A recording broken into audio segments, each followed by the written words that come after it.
Hai, saya Arif Gunawibawa, dan selamat datang di Jurnal Senyap.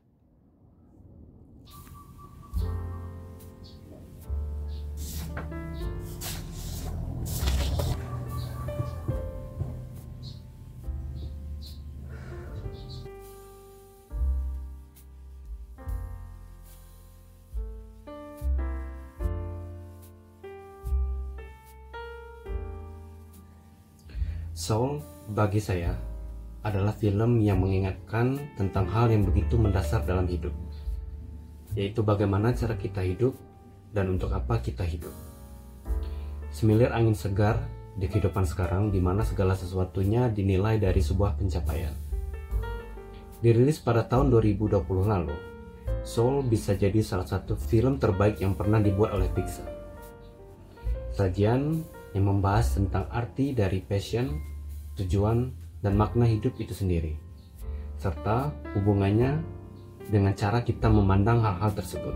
Keberhasilan film dalam menyampaikan tema didasarkan pada fakta bahwa hal-hal penting dalam cerita dapat dirasakan dan dilihat langsung oleh penonton. Semuanya dimunculkan ke permukaan, sehingga tidak ada kesulitan yang berarti dalam proses mencerna tema yang mungkin bagi sebagian penonton dianggap berat. Berhasilnya Soul dalam mendalami tema tadi perlahan juga menghapus ilusi perihal happily ever after. Kalimat yang menggambarkan kondisi di mana ketika seorang karakter berhasil menyelesaikan sebuah masalah atau berhasil mencapai impian dan obsesi yang ia idam-idamkan selama ini, maka hidupnya akan bahagia.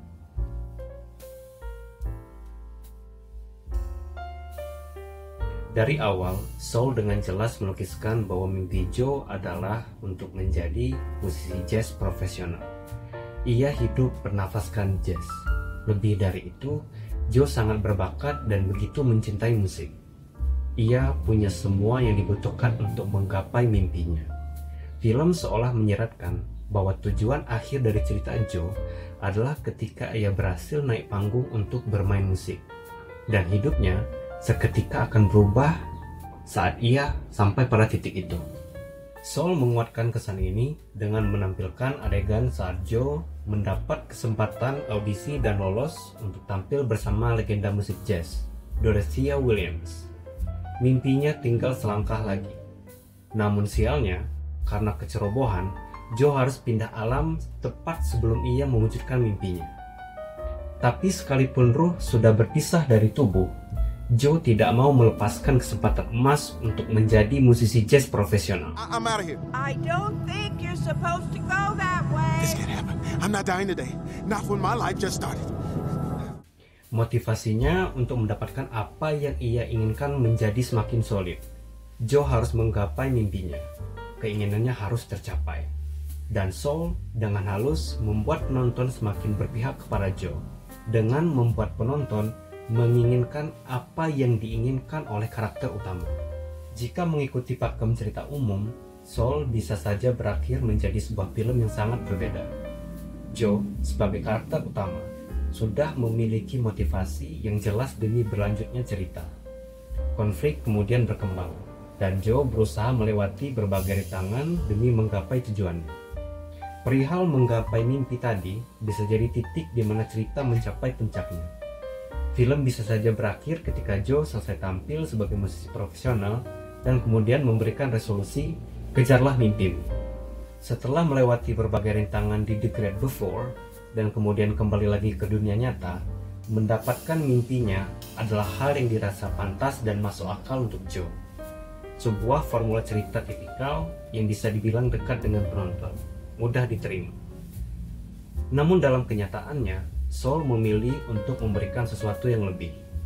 Sebab menjelang akhir, dalam proses cerita menuju puncak konflik, film menyadarkan Joe akan sesuatu yang ia butuhkan dengan memberikan apa yang jadi keinginannya. Setelah sukses tampil bersama Dorothea Williams, Joe tampak bingung, terdiam. Momen pencapaian yang ia kira dapat merubah hidupnya perlahan mulai terasa biasa saja. Euforia tepuk tangan penonton setelah penampilan memukalnya mulai dirasa meredup. Mimpi yang Joe kejar selama hidupnya ternyata tidak seperti yang ada di pikirannya. Percakapan perihal ikan yang mencari lautan antara Joe dan Dorothea di luar klub jazz semakin menguatkan keharusan bagi Joe untuk menyadari apa yang jadi kebutuhannya. Kemenangan terbesar Soul sebagai sebuah cerita terletak pada bagian ini. Bagaimana film menyadarkan Joe dan mungkin juga penonton bahwa ia keliru dalam memahami tujuan hidupnya. Mimpi untuk bermain musik secara profesional barangkali sesuatu yang membuat Joe tetap melanjutkan hidup. Tapi obsesinya dalam mengajar mimpi tadi justru mengaburkan pemikirannya yang kemudian membuat Joe melewatkan hal-hal kecil mendasar yang penting dalam hidup. Bagaimana hubungan dengan orang-orang yang ada di sekitarnya, nikmatnya sepotong kue atau pizza, mendengarkan cerita hidup orang lain, atau sesederhana berjalan kaki luput dari perhatian Joe. Sehingga ia lupa bahwa tujuan dari hidup adalah menjiwai hidup itu sendiri. Sesuatu yang sangat jelas dibutuhkan oleh Joe. Pada titik ini, Soul seolah membeberkan fakta bahwa Joe ibarat ikan yang tidak sadar bahwa lautan yang ia cari selama ini adalah tempat yang ia diami sekarang. Pada titik ini, Soul berhasil mendalami tema yang dibawanya, yang kemudian memberikan dampak emosional mendalam pada karakter utama.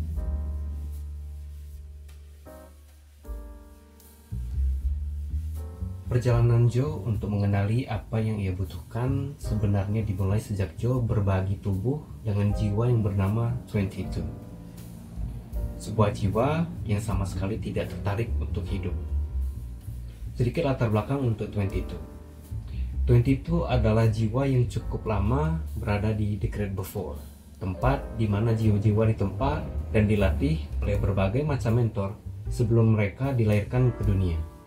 Selama 22 berada di The Great Before, ia sempat dimentori oleh nama-nama besar seperti Muhammad Ali, Bunda Teresa, Abraham Lincoln, Carl Jung, dan lain-lain.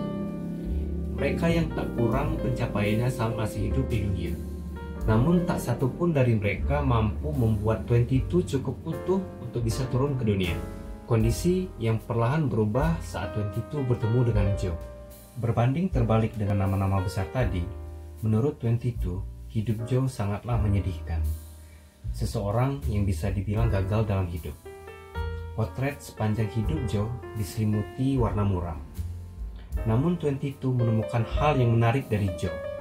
Betapa ia sangat ingin kembali ke kehidupannya yang menyedihkan tadi. Sesuatu yang barangkali tidak pernah 22 lihat sebelumnya. Rutinitas mentoring yang biasa dijalani oleh 22 dengan mentor lain, dengan Joe berubah menjadi sebuah interaksi panjang. Ada usaha untuk saling mengerti satu sama lain. Sampai pada akhirnya mereka bersepakat. Joe boleh mendapatkan izin turun ke dunia milik 22 dan 22 bisa dengan nyaman melewati seluruh proses kehidupannya. Namun karena suatu hal, sebelum kesepakatan tadi berhasil dicapai, keduanya justru turun ke dunia lebih cepat dari rencana. Tapi dengan posisi tertukar. 22 dapat merasakan dunia melalui tubuh Joe dan Joe dapat melihat dirinya dari luar.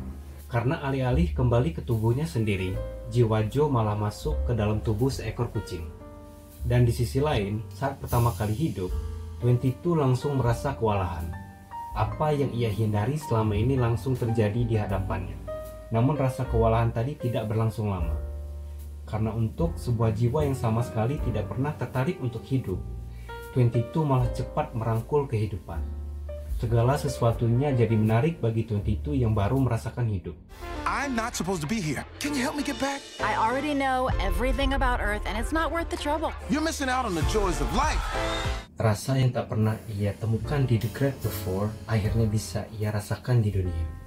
Gigitan pizza pertama langsung melambungkan 22. Begitu lezatnya. Aktivitas sederhana seperti berjalan terasa begitu menyenangkan. Musik yang awalnya tidak ia sukai dapat ia nikmati dengan seksama. Sinar matahari yang menembus dedaunan begitu hangatnya. Seolah tiap momen tersebut begitu berharga. Melalui pengalaman 22 yang menyetir tubuhnya, Joe untuk pertama kalinya melihat dirinya bahagia. Kebebasan 22 dalam menikmati hidupnya menunjukkan apa yang Joe butuhkan.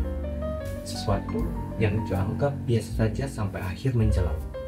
Karena pada titik ini, Joe masih sibuk untuk mengejar mimpinya. Ketika akhirnya tersadar, Joe dapat melihat bahwa hidup bukanlah tentang mengejar sebuah mimpi besar. Tujuan hidup tidak diukur dari pencapaian yang didapat. Dan terkhusus untuk Joe, hidupnya lebih besar dari musik jazz yang ia gemari. Tujuan dari hidup adalah menjiwai dengan serius akan hidup itu sendiri. Hidup untuk menikmati hidup, merangkul naik turunnya. Pekerjaan impian sebagai musisi jazz tetaplah sebuah pekerjaan yang pada waktunya juga bisa membuat Joe untuk merasakan jenuh. Di luar itu, baik penonton pertunjukan musiknya maupun Joe sendiri tak punya hidup yang harus dijalani, atau justru hidup yang harus dinikmati.